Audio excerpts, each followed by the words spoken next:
Assalamualaikum warahmatullahi wabarakatuh. Hai, apa kabar semuanya? Sebelumnya perkenalkan, nama saya Triana Stari. Saya merupakan mahasiswi pada program studi PPK Prajabatan bidang matematika. Baik, jadi untuk pertemuan kali ini, kita akan belajar mengenai statistika dengan topik ukuran letak data. Dan subtopik yang akan kita pelajari pada hari ini adalah mengenai kuartil, desil, dan persentil. Mari kita simak dengan seksama. Baik, untuk tujuan pembelajaran pada pertemuan kali ini, yakni melalui pendekatan culturally responsive teaching, model problem-based learning, dan metode ekspositori, diskusi kelompok, serta presentasi, diharapkan kalian akan mampu untuk menentukan ukuran letak data tunggal, serta kalian mampu untuk mengatasi permasalahan terkait dengan ukuran letak data tunggal seperti kuartil, desil, persentil dengan benar. Nah, kita lanjutkan di sini terkait dengan pertanyaan pematik. Baik, coba sebelum kita masuk ke materi, kalian bayangkan. Bayangkan kamu adalah seorang guru yang ingin mengetahui bagaimana sebaran nilai ujian di kelasmu. Beberapa siswa mendapatkan nilai sangat tinggi, sementara yang lain mendapatkan nilai yang rendah. Bagaimana cara kamu membagi nilai-nilai tersebut agar bisa mengetahui siapa yang berada di posisi terbaik, sedang, atau terendah? Mengapa menurutmu penting untuk membagi data seperti ini? Dan apa manfaatnya dalam memahami hasil ujian secara keseluruhan?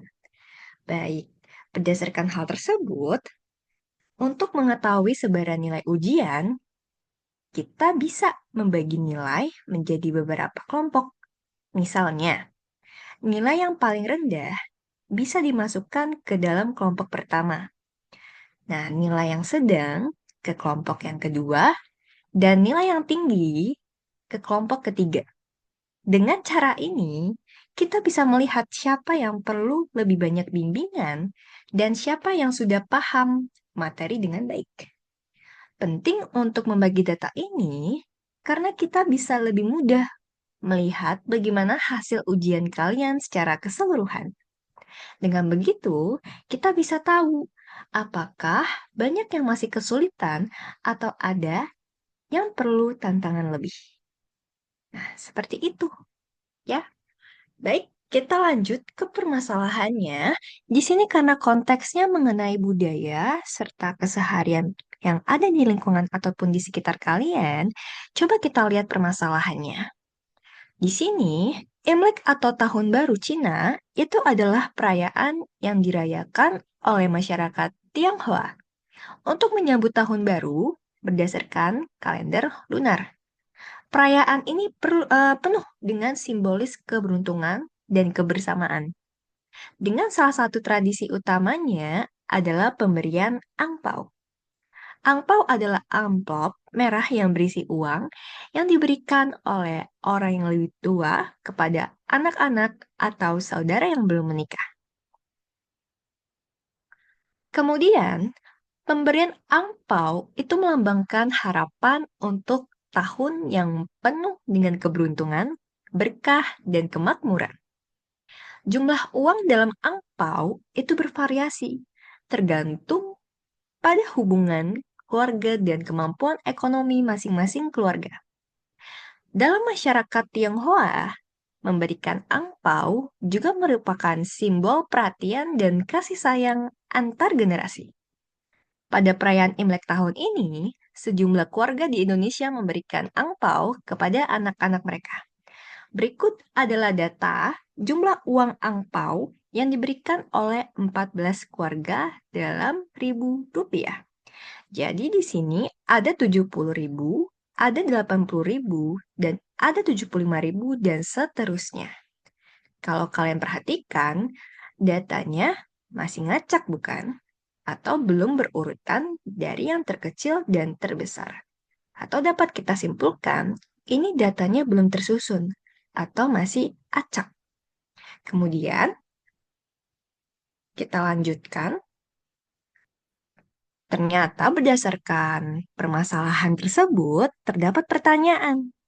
Tentukan kuartil bawah, kuartil tengah, dan kuartil atas dari data jumlah angpau yang diberikan, dan hitung nilai desil keempat dari data jumlah angpau yang diberikan, serta cari nilai persentil ke-20 berdasarkan data jumlah angpau. Nah, di sini kalian harus coba untuk menyelesaikan permasalahan terkait dengan budaya pemberian angpau tersebut. Nah, untuk mengerjakan soal tersebut, kalian perlu untuk mengetahui teori-teori ataupun pengertian dari kuartil, desil, dan persentil sebagai berikut. Baik, yang pertama terkait dengan kuartil. Nah, di sini kita akan bahas dengan konteks data tunggal. Nah, data tunggal tersendiri itu merupakan data yang acak ya, atau belum berurutan. Belum berurutan dari data terkecil ke data tertinggi. Nah, baik. Yang pertama, itu ada kuartil bawah atau simbolnya bisa kita tuliskan sebagai Q1. Kuartil bawah adalah nilai yang membagi data menjadi seperempat pertama. Kemudian, terdapat kuartil tengah atau Q2. Kuartil tengah adalah nilai yang membagi data menjadi dua bagian yang sama. Yang selanjutnya ada kuartil atas atau Q3. Nah, kuartil atas itu adalah nilai yang membagi seperempat bagian terakhir dari data. Jadi nanti untuk kuartil atas itu nilai yang membagi seperempat terakhir data ya. Nah, sekarang langkah-langkah mencari kuartil bawah, kuartil tengah, dan kuartil atas bagaimana? Kalian bisa ikuti langkah-langkah berikut. Yang pertama, urutkan dulu datanya dari yang terkecil hingga terbesar. Ini berlaku untuk mencari kuartil bawah, kuartil tengah, dan kuartil atas.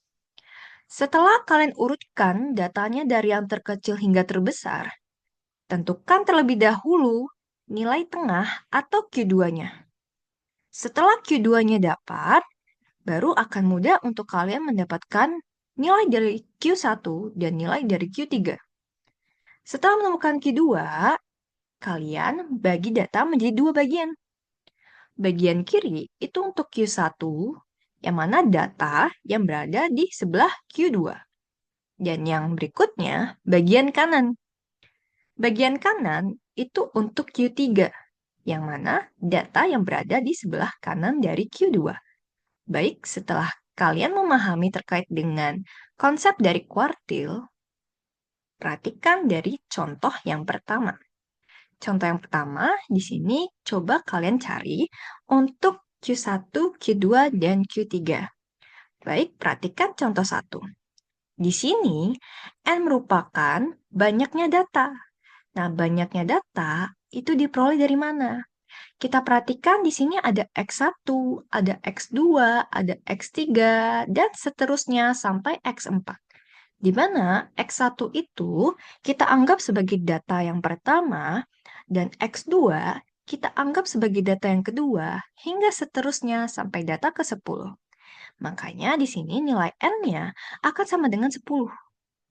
Seperti itu. Baik, untuk mencari kuartil, kita anggap data pertama, data kedua, dan data ketiga itu sudah urutan ceritanya. Kita anggap sudah berurutan ya. Tapi kalau belum berurutan, kalian urutkan dulu dari yang terkecil hingga terbesar. Baik, langkah pertama, coba kita cari dulu nilai dari Q2. Nah, Q2 gimana caranya? Q2 itu kan kuartil tengah atau nilai tengah dari data. Nah, di sini kalian bisa bagi data tersebut menjadi dua bagian yang sama. Kita perhatikan di sini Q2-nya kan data kelima ditambah dengan data keenam. Kenapa demikian? Karena data kelima dan data keenam ini berada pada tengah-tengah data. Nah, perhatikan ya, data ke-6, data ke-7, data ke-8, 9, dan 10, ini kan banyaknya ada 5. Kemudian, data kelima, keempat, ketiga, dan kedua itu kan juga ada 5. Jadi dia membaginya antara kanan dan kirinya itu sama. Nah, untuk mendapatkan nilai tengah atau Q2-nya, kita bisa jumlahkan data kelima dengan data keenam, kemudian dibagi dengan 2. Nanti dapat deh nilai dari Q2-nya atau nilai tengahnya. Nah, setelah kalian mendapatkan Q2-nya, kalian bisa mendapatkan nilai dari Q3 ataupun Q1. Misalkan pertama kita akan mencari Q1. Nah, di sini Q1 sama dengan data ketiga. Kenapa demikian? Kita lihat hasil dari pembagiannya. Nah, di sini kita lihat Q3 itu kan dia berada di tengah-tengah antara kedua data, yaitu data keempat, data kelima, data kedua dengan data ke-1. Atau antara kanan dan kirinya itu membaginya sama besar. Nah, dapat disimpulkan Q1-nya itu akan sama dengan data ketiga karena antara kanan dan kirinya itu membaginya sama besar, sama banyak, seperti itu. Nah, hal itu juga berlaku untuk mencari data ke-8 yang merupakan kuartil ketiga. Jadi untuk mencari kuartil ketiga, itu caranya sama. Di sini kan data ke-8. Data ke-8 merupakan kuartil ketiga. Karena apa? Dia antara kanan dan kirinya itu membagi datanya sama. Di sini sama-sama 2, dan di sini juga sama-sama 2. Maka nilai tengahnya atau kuartil ketiganya itu adalah data ke-8. Baik, sampai sini ada yang mau ditanyakan? Kalau tidak, kita bisa lanjut ke pertanyaan berikutnya. Nah, di sini disajikan contoh yang kedua, di mana N-nya atau banyaknya data itu ada 7. Nah, sekarang coba diperhatikan. Sama seperti yang tadi, kita anggap data ke-1, data kedua, data ketiga, sampai dengan data ke-7, itu data yang sudah terurut dari data terkecil hingga data terbesar. Oke. Nah, di sini kita cari terlebih dahulu data keduanya. Data keduanya, seperti biasa, dia merupakan nilai tengah. Jadi kita coba bagi antara data ke-1 sampai data ke-7. Kan pasti tengah-tengahnya data ke-4 nih. Maka kuartil keduanya itu akan sama dengan data ke-4. Kita lanjutkan. Di sini misalkan kita mau cari kuartil yang pertama dulu. Tinggal kalian lihat yang underline, yang warna biru ini atau hijau ini ya. Nah, kalian lihat bahwa Q1-nya atau kuartil bawahnya itu adalah data kedua. Karena antara kanan dan kirinya ini sama bagiannya. Membaginya sama, sama-sama 1. Hal itu juga berlaku pada Q3 atau kuartil atas.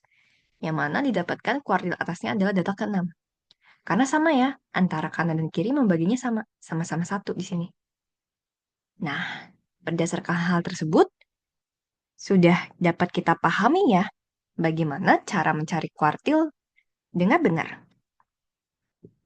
Setelah kalian sudah memahami cara untuk mencari kuartil, berikutnya kita akan mencari desil.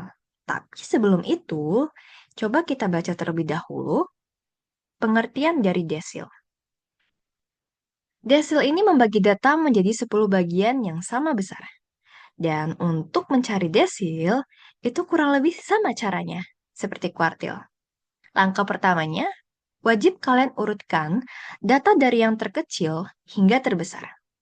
Setelah kalian urutkan data yang terkecil hingga terbesar, baru kalian bisa menentukan posisi desil dengan menggunakan rumus sebagai berikut. DI itu kita anggap sebagai nilai desil ke I, dan N-nya itu adalah jumlah data. I-nya itu adalah desil yang dicari. Baik, setelah kalian mengetahui tentang desil, mari kita perhatikan contoh untuk pencari desil. Baik, misalkan di sini disajikan data nilai hasil pelajaran ya. Baik, data nilai hasil penilaian matematika terhadap 19 siswa sebagai berikut. Nah, ini ada datanya. Datanya belum dikelompokkan ya. Kemudian kalian perhatikan bahwa datanya masih acak, belum terurut dari yang terkecil hingga terbesar. Dan yang ditanya di soal itu adalah tentukan nilai desil ke-1. Nah, untuk mencari desil ke-1, seperti yang sebelumnya, kita urutkan terlebih dahulu datanya dari yang terkecil ke terbesar. Nah, sudah diurutkan ya. Jadi data terkecilnya yaitu 18 dan data terbesarnya itu adalah 88. Baik, di sini kita lanjutkan untuk mencari desil ke-1 menggunakan rumus berikut. Jadi diperoleh ya perhitungan sebagai berikut. DI-nya sama dengan data ke I per 10 dikali dengan N ditambah 1. Di mana yang kita cari adalah desil ke-1. Desil ke-1 itu sama dengan data ke-1 per 10 dikali dengan 19 ditambah 1. Desil ke-1-nya sama dengan data ke-1 per 10 dikali dengan 20. Didapat, desil ke-1-nya itu adalah data yang ada di data kedua. Nah, data keduanya yang mana? Seperti biasa, harus diurutkan terlebih dahulu datanya dari yang terkecil hingga terbesar. Nah, di sini kan sudah diurutkan datanya dari yang terkecil hingga terbesar. Data keduanya yang mana? Nah, kita tinggal lihat yang merah ini, kotak yang merah, 1, 2. Nah, 32. Nah, di mana 32 itu merupakan data kedua dari sebaran data tersebut. Kesimpulannya, nilai dari desil ke-1-nya kita dapatkan yaitu adalah 32. Baik, untuk mencari desil ternyata mudah ya. Jika demikian, kita lanjutkan ke materi berikutnya. Berikutnya adalah mencari persentil. Sebenarnya untuk mencari persentil itu kurang lebih sama caranya dengan kalian mencari desil. Nah, kalau persentil itu dia membagi data menjadi 100 bagian yang sama besar. Sedangkan jika kita lihat di sini, kuartil dia membagi data menjadi 10 bagian yang sama besar. Jadi sebenarnya kurang lebih rumusnya sama dan cara pengerjaannya pun sama. Yang membedakan itu hanya proses pembagiannya saja. Jika desil itu dibagi 10, nah untuk persentil itu dia dibagi dengan 100 dengan keterangan sebagai berikut. Di mana PI-nya itu sama dengan nilai persentil ke I dan N-nya itu adalah jumlah data dan I-nya itu merupakan persentil yang dicari. Baik, seperti ya sama dengan sebelumnya ya. Rumus untuk mencari persentil ke I, itu kalian bisa gunakan rumus berikut. Tapi sebelum kalian gunakan rumus ini, pertama, seperti biasa, urutkan dulu datanya dari yang terkecil hingga terbesar. Ketika kalian sudah mengurutkan data terkecil ke terbesar, baru tentukan posisi persentilnya dengan menggunakan rumus berikut. Baik, setelah kalian mengetahui teori terkait dengan persentil dan rumusnya, baru kita coba aplikasikan ke dalam soal berikut. Cara mencari persentil. Misalkan di sini disajikan data nilai hasil penilaian matematika terhadap, baik, ini bukan 19 ya, tapi 10. 10 siswa sebagai berikut. Nah, berikut datanya. 9, 10, 11, 12, 13, 14, dan seterusnya ya. 9, 10, 11, 6, 8, dan seterusnya. Di sini pertanyaannya adalah, tentukan nilai persentil ke-30. Baik, seperti sebelumnya, untuk menyelesaikan soal ini, kita harus urutkan dulu datanya dari yang terkecil ke terbesar. Nah, di sini sudah terurut ya datanya dari yang terkecil hingga terbesar, di mana data terkecilnya adalah 4 dan data terbesarnya adalah 11. Kemudian, cari persentil ke-30 dengan menggunakan rumus berikut. Diperoleh perhitungan sebagai berikut. PI sama dengan data ke I per 100 karena dia persentil ya. Kemudian dikalikan dengan N ditambah 1. Karena yang ingin kita cari adalah persentil ke-30, kita tulis di sini P30. P30 sama dengan data ke I-nya kita ganti jadi 30. Sehingga dapat kita tuliskan 30 per 100. dikali dengan N. N-nya adalah banyaknya data. Tadi banyaknya data ada berapa? Ada 10. Makanya N-nya kita tulis 10 di sini. Ditambah 1. Kemudian, persentil 30 itu sama dengan data ke 30 per 100 dikali 11. Nah, di sini P30 sama dengan data ke 3,3, di mana didapat dari 30 dibagi 100, kemudian dikali dengan 11. Maka hasilnya adalah 3,3. Baik. Nah, sebelumnya contoh-contohnya kan bulat ya bentuknya. Seperti data kedua, data ketiga, data keempat. Nah, sedangkan untuk persentil 30 dari soal tersebut, kita lihat bahwa data untuk persentil ke-30 ini datanya adalah data ke 3,3. Bentuknya ada komanya nih. Nah, bagaimana cara menyelesaikannya? Nah, di sini kita bisa menggunakan interpolasi, pergeseran gitu ya. Nah, di sini kita lihat data yang sudah terurutkan yaitu adalah 4, 5, 6, 7, 8, dan seterusnya. Untuk mencari persentil 30, kalian lihat ini kan datanya data ketiga dan data kemana nih? Oh, 3,3 itu berada di antara data ketiga dan data keempat ya, kecenderungan datanya. Baik, 3,3 berada di rentang data ketiga dan data keempat.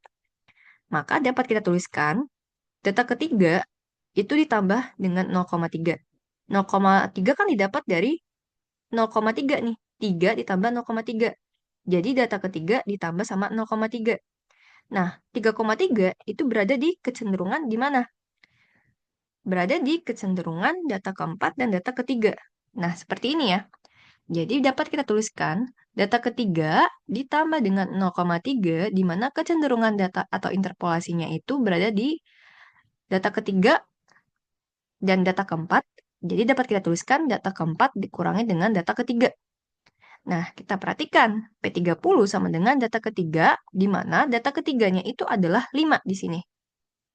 Kemudian ditambah dengan 0,3.